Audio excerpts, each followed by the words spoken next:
Bonjour, shalom, bonjour mon frère, bonjour ma soeur. Je te prie d'écouter attentivement cette histoire. Cette histoire peut te sauver. Non, cette histoire va te sauver. Parce que le jour où moi-même je l'ai écouté, le jour où mes yeux se sont ouverts et j'ai compris réellement la profondeur de cette histoire, ma vie a véritablement changé. Il s'agit d'un petit village. Au fait, le village dont je vous parle n'est pas loin d'une grande montagne. Il y avait des rochers, des grands rochers. Et malheureusement, c'est des rochers qui, après un bout de temps, il y a ce qu'on appelle le volcan. Un grand volcan qui sortait de ces montagnes-là, par moment. Et quand ce volcan sort de ces montagnes, ce volcan coule et détruit tout le village. Malheureusement, les habitants du village n'ont nulle part où aller.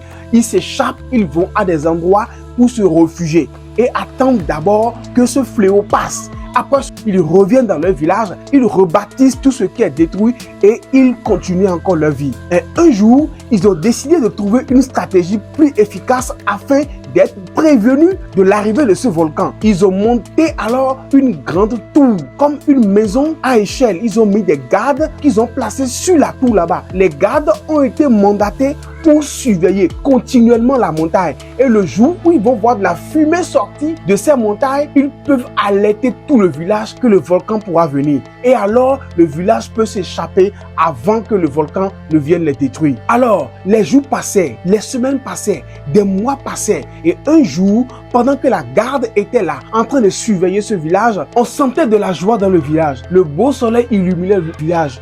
Tout le monde allait ça et là. Ceux qui sont dans le champ étaient contents de leur récolte. Et ceux qui sont avec leur troupeau étaient contents de leur bétail. Et ils vivaient heureux. Les enfants, les petits garçons, les petites filles, les vieillards, tout le monde était heureux. Le village était tout simplement dans une parfaite harmonie. Et subitement, on a reçu une grande alerte. Oui, celui qui est placé au sommet de la tour a donné le signal fort qu'il y a une fumée forte qui a commencé par sortir de cette montagne. Alors là, les habitants du village ont commencé par courir dans tous les sens.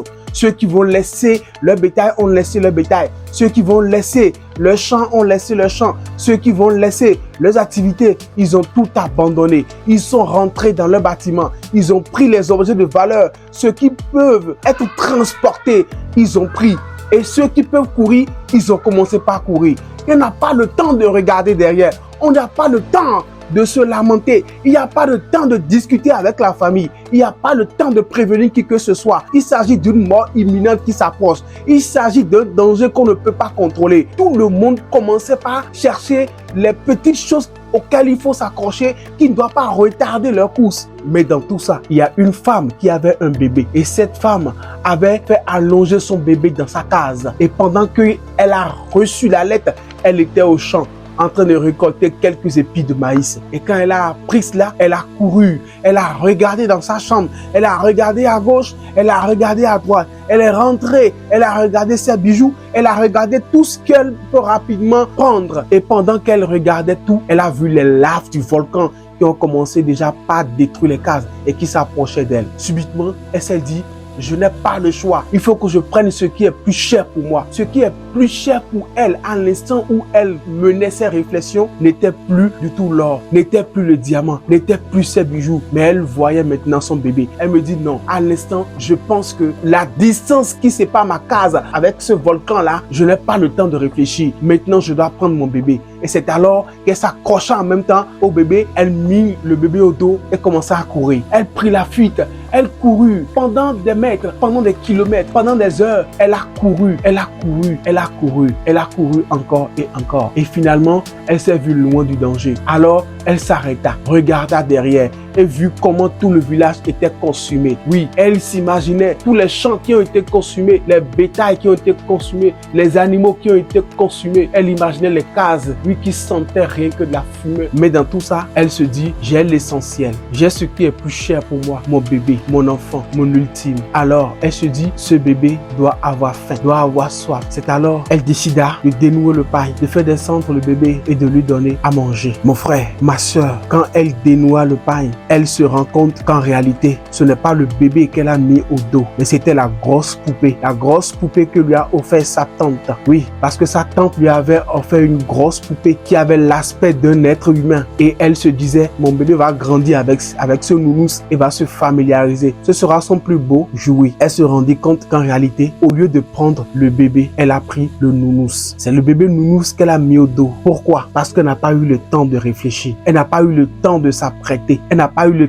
temps de faire le premier choix avant que le volcan ne vienne abattre sa case. Mon frère, ma soeur, imagine la douleur de cette dame. Son vrai bébé a été détruit par le volcan. Alors je te préviens, toi qui m'écoutes, tu n'as pas le temps de réfléchir. Le bébé que tu dois mettre au dos maintenant le plus tôt possible pour ne pas être confronté à des réflexions inutiles qui vont peut-être faire perdre ta vie, c'est Jésus-Christ de Nazareth. Il faut donner ta vie à Jésus maintenant parce que la mort peut te surprendre demain. La mort peut te surprendre aujourd'hui. Pendant que je suis en train de te parler, peut-être que c'est la dernière fois que tu entends. Peut-être que c'est la dernière fois que tu écoutes un message. Peut-être que juste après avoir écouté ce message, la mort va t'appeler. Mais où iras-tu après ta mort? Où iras-tu après ta mort? Tu n'auras pas le temps de choisir. Tu n'auras pas le temps de remettre ta vie en ordre. Mais reçois Jésus aujourd'hui. Tu auras une certitude que si même la mort venait demain, tu as un lieu sûr où y aller. Tu as la joie qui t'attend.